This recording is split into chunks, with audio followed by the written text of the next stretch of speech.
everybody, and welcome to another edition of Connecting with Kim here on Tampa Bay Arts and Education Network. You can also catch the audio of my show on Sun Radio, 96.3 FM in Sun City Center, and that streams on Monday, Wednesday, and Friday at 3:30 in the afternoon. So if you can't watch the show, which we certainly hope you do, you can always listen to it. So I also want to thank, before we get started, my sponsor, the Spring of Tampa Bay, for providing my on-air wardrobe. So if you like the pants, the shirt, the jewelry, the bracelet, and these awesome earrings, you can find them at the Spring Boutique, which is located at the corner of Swann and Henderson. And I want you to frequent that store because the net proceeds of everything they do there goes to help support their mission of providing sanctuary and services to victims and survivors of domestic abuse, women, men, and children. They've been around since 1977. They know what they're doing. They're accredited. They're one of the largest in the state of Florida, and I want you to support their mission because nobody should have to be subject to domestic violence. All right, so we have a great show for you today. I can't wait to introduce my guest. She's a returning guest to Connecting with Kim, but the first time here on the show on Tampa Bay Arts and Education Network. My guest today is Yvette Lewis, who is the president of the NAACP here in Hillsborough County. Welcome back, Yvette. Thank you so much. Thank you. It's a pleasure to have you. Hey, I'm excited about this. This is wonderful. This is beautiful. Oh, thank you.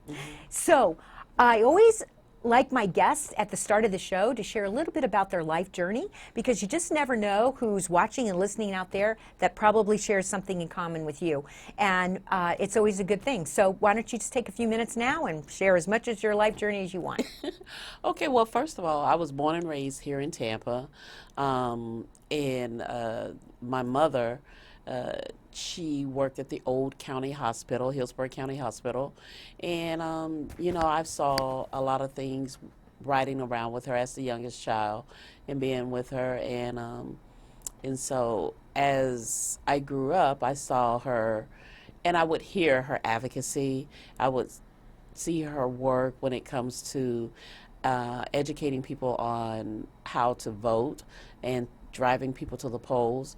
And so, and even some protests. I saw my church demonstrating some protests when there was a store that didn't want to hire anyone from my community that was located in our community. So I pretty much got my fire and my start that way. It felt good. Driving people to the polls, helping people out. It felt good with the protests. So that's where I got my niche. That's where the flame started, and it just kept going. So I love advocacy, and helping people and fighting. And you stayed in the Tampa area? Stayed in the Tampa area. Stayed, like I say, East Tampa, born and raised in East Tampa. Have not left. And I feel as though that's important to me. That's my community, and my community needs a voice. Absolutely. And when did you become president of the NAACP here in Hillsborough County? 2017. Okay. We had an election because you have to be a member to participate in the election. So 2017, and I won that election, and I became the president. And how many members of the NAACP do we have here in Hillsborough County? We have well over 2,000. We are the largest branch in the state of Florida. Wow, congratulations. That's wonderful. Yes. Because I think in the past, you and I've, when you've been on the show before, talked about, and I remember reading your silhouette in La Gazzetta, that before you got involved, the chapter in the county had kind of gone through, it wasn't in the best shape. And yeah, it wasn't. So it was going through a rocky time. It was down. The memberships were down. I think it was like well over, probably like less than 130 members that were there. So within a year, we grew it to 900, and then it just kept growing since then. So the past president that we had right before me didn't do a whole lot of advocacy that it should have. So he really didn't carry out the mission or the vision of the NAACP. So, and that's my whole purpose, fighting for the people and carrying out this mission and this vision. Well, for those people watching the show or listening that might not know what the mission and the vision of the NAACP here in Hillsborough County is, why don't we take just a moment or two and share that so that they have a level set to start from? Well, one is that we advocacy. We're a civil rights organization that we advocate for the rights of people, no matter what color, race, or gender that you are. So that's pretty much it. So we definitely advocate. We work with education, housing, criminal justice, law enforcement, and legal. So, and our new pillar that we have is environmental justice. So I'm excited about that one as well. So I just love educating the African American community on environmental justice and seeing how we can help them understand that the environment is really important. I was just going to ask you now, explain to me more in depth what environmental justice is, Yes. but, I'm sure we'll get to that. Now, you've had a lot of exciting things happen, particularly in the last year. You have a new location. Yes, very excited because if some of y'all have known, our past office was on MLK, Dr. MLK, and we were there for a long time. And it was a small office for this branch to be so large. It was just a small office. So we sought around and asked for building space because we were growing. And I felt to be more effective to help service the community, we needed a bigger space. And so the school district stepped up, and they provided us some offices that they were not using. And so we moved into those offices and we had a grand opening. So we went from one office to 5 offices. So, and what I'm excited about with that is that we're able to allow the community to come in and have meetings there.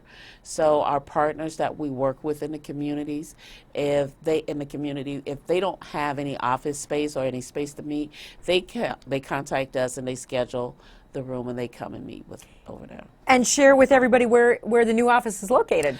It is, our office address is 5101 North 40th Street, and we're Suite B.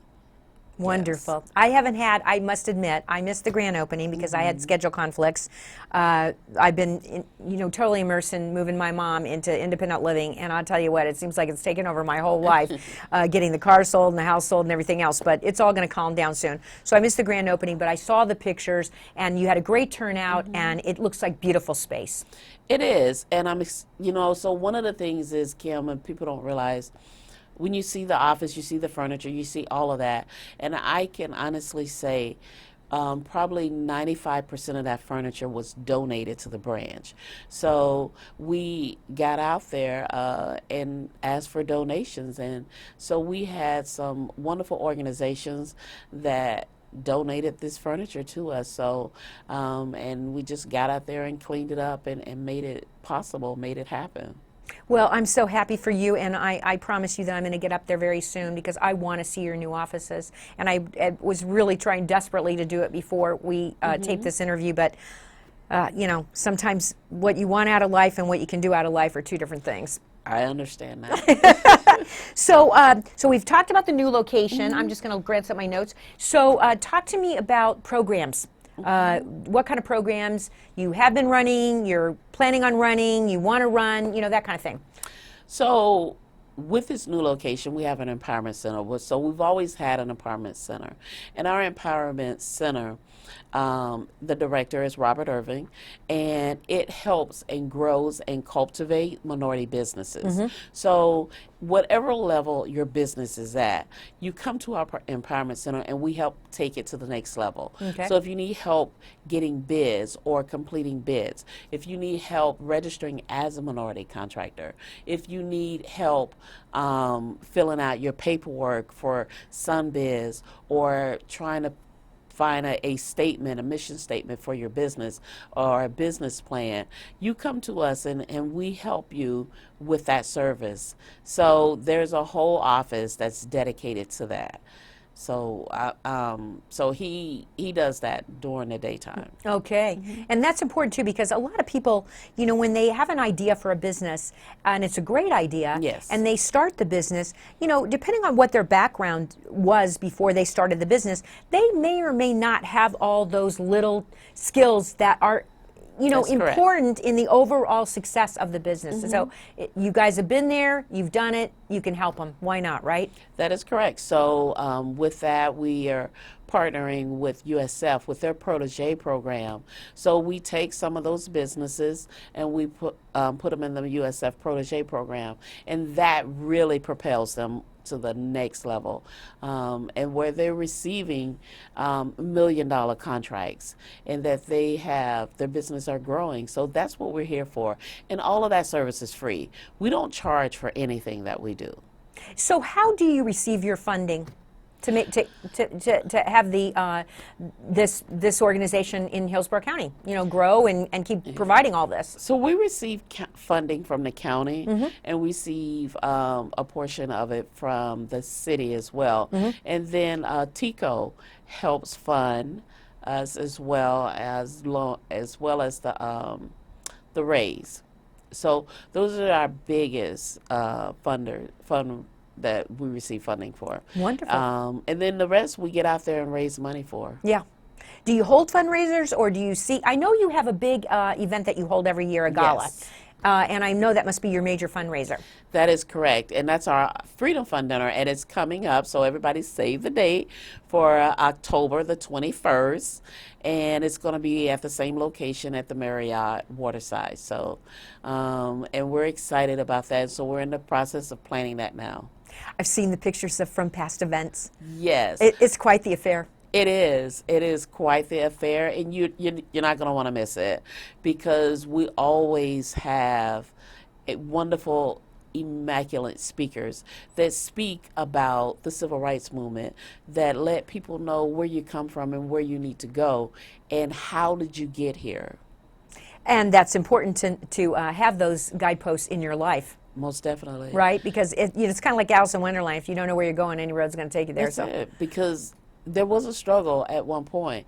A lot of people don't see the struggle that our forefathers has went through, but there was a struggle. So we have to appreciate and understand that struggle in order for us to continue to moving. Absolutely. So I know you just came back from your convention. Yes. So why don't we spend a few minutes talking about that, because I'm sure that was very exciting, and I'm sure there was a lot of great information imparted. It was a lot of information. So they had us in trainings from sunup pretty much to sundown. But our national president, he had some wonderful things and some good charges that he gave us to go back home with. One of them is that you can't continue to talk about systemic racism if you're not going to change the policies. Like what? So expand on that for me. Systemic racism. Well, I know what systemic racism is, Yeah. but yeah, go ahead. I'm sorry, I didn't mean to interrupt you. So it's okay. I'm sorry. If go you're ahead. not planning to change the policy, so we can't just continue just accept, yes, there is systemic racism there, and then walk away. No, we have to go in and advocate, and as the NAACP say, agitate, to change some of those policies. So what good is talking about it if you're not going to change the policy? So that's pretty much what he was saying. And so now we're at the point where it's action. We got to proceed with action. If you're just joining me now on Connecting with Kim, my guest in the chair today is Yvette Lewis, who is the president of the NAACP here in Hillsborough County, which is the largest one in the state of Florida. And so we're talking about her attending her national convention, which she just came back from. So we got to have action, and we got to have policy change. Yes. So is he talking about, is it with in the business world, in the government, where is it? In the school system, or is he talking about all the above? All of the above. Okay. With the school system, education-wise, all of the above. It's a lot of businesses have the diversity inclusion department, but they just have that one. And then when I say that one African American person working in that seat, and that's Right, it. right. There's no more other diversity. Right. And so they just talk about it, but there's nothing that they're actually really doing about it. So it's time for action. And the school system, the time is now to make the changes. So we've been working really well with Addison Davis, Superintendent Davis. So we are making some changes, but it's time for us to make more changes to better serve the kids that need this help. Well, you talk about systemic racism, and I want to share something that happened to me because it smacked me full in the face. And it's an incident that didn't happen that long ago. I'm not going to name the business, but I was in, it was a business where I was picking up food, right? And I was waiting. And they call your name out, and then you step up to pay, right? And there was a young African-American woman had been in line right in front of me. And I was standing there, we were standing there chatting, and they called her name to come pick up whatever it was they were preparing. And she went forward to pick it up. And the person, as she was starting to turn away, the person wanted to see her receipt, right? And so she kind of looked at me, and we kind of, and so she showed him her receipt. And then she stepped away, and we kind of looked at each other, and I kind of rolled my eyes like, okay. And then I was called forward because I was next, and I was called forward to pick up my stuff, and I never had to show my receipt. And right then and there, at that very, very second, I realized what the difference was. I mean, of course I've seen other incidents, but it just, that moment in time, it's like time stood still for me, and it just like smacked me in the face, and had an aha moment where I said, hey, she just got discriminated against. Yeah. It happens. It happens much too often. And but you had that aha moment. Think about the person I felt sorry for her. that was embarrassed, that was treated less than, and how her feelings was. So, it's wonderful that you were able to understand and have some empathy for the other young lady, but that's something that we go through or we fear every day of our lives. Every time you go somewhere, you don't know if they're going to follow you around the store. You don't know if they're going to serve you the way they serve the rest. You don't know if your voice is going to be heard. This is a cruel world. I mean, this is a world that we have endured a lot in, but yet black folks are still pressing on, and we're a race that continues to rejuvenate itself despite the many odds that are being placed against us. So talk to me a little bit more about your membership, because numbers are one thing, but let's talk about a little bit understanding of who your members are and what kind of, like age range and that kind of thing. I like to get a feel for the organization. So members anywhere from newborn babies to 99 and a half. So, we have a youth NAACP, and our youth NAACP is really strong. And I'm so excited about them because we've got them reactivated and back and doing some things. And so we took 6 of the youth to our national convention, and so they were able to experience a whole lot there. And then, it doesn't matter what color you is, what race you is. It doesn't even matter if you have a strong voice, a weak voice. We accept all. So if you want to be a member, it's only $30 for the year. And I tell people we're the cheapest organization there is that you can join, and which is $30. And so, you know, you can go to Starbucks, in a week and spend $30 easily. Well, I Yeah. don't, but you could, right? But you could. Yeah, you could. I don't either. I but you don't do could. that, but you Yeah. could. So, but with that, you know, you get a lot. And we ask that people don't just be a card carrying member. We ask that you please get involved. You know, we're a volunteer organization. No one gets paid at the branch. We're all volunteers. So we're all answering the phones the fastest that we can get to, and opening the doors, and receiving a lot. Is the new location on 40th Street, is it open every day? Yes, it is. Monday through Friday or beyond that? Monday through Fridays, on the weekends, by appointments. Okay. And so what other kinds of programs are you, so you have the youth, you have the empowerment, you're partnering with USF, which I didn't even know about that in the protege thing. That's Yes. marvelous. What other kind of programs? I know you're doing education. You're probably having, well, tell me what else you're up to at that location. So we have housing that's going on. So we're help advocating for housing. We have our legal redress that when the complaints come into the office, so that they're trying to resolve the complaints and find out what happened. So we have criminal justice as well. And so we have many different things that we're working on. So you are covering the waterfront in helping your membership, and is it just your members, or anybody can come in and seek help? Anyone can come and seek help. So we don't just say you have to be a member, but anyone can come and seek help. Well, I know when you and I first met, I'll never forget it. It was at the Cuban Club.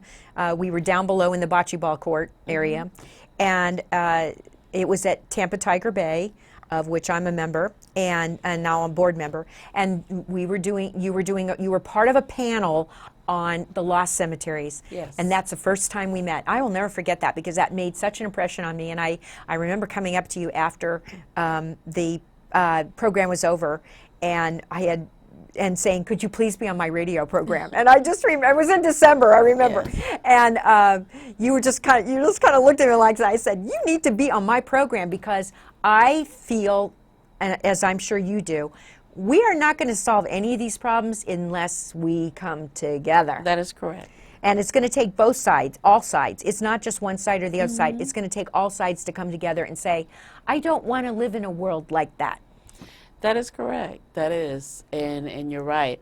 And with the cemeteries, they weren't lost; they were stolen. We discovered that, and once they were stolen, they were hidden. So we're still fighting that battle, which is really sad that we have to continue to fight that battle. So those voices that have been laid to rest, that can rest. Absolutely, and I remember the reporter who first started down that road and broke this story, Yes. and really pursued it and didn't give up. And like you said, we called them lost at the time because there was no other terminology Yes. until we determined what was going on. But even since that, and that was what, almost 3 years ago now, right? Yeah. Even since then, there's been more uncovered. Tampa has a great deal that has been uncovered. Sad to say, but what has Tampa done to fix the problem? Not much. Yeah. Yeah, that's unfortunate. I mean, I feel that. I feel that too, because I loved reading all about that and understanding, and every time that's on my news feed when it comes up. So what would you say was you can take one or three of the main takeaways from your convention that you just came back from, because you spent like a week up there. Yes. The one thing is that the president stated, when politicians come to your meetings and stand up and talk, they say they're going to carry your mission.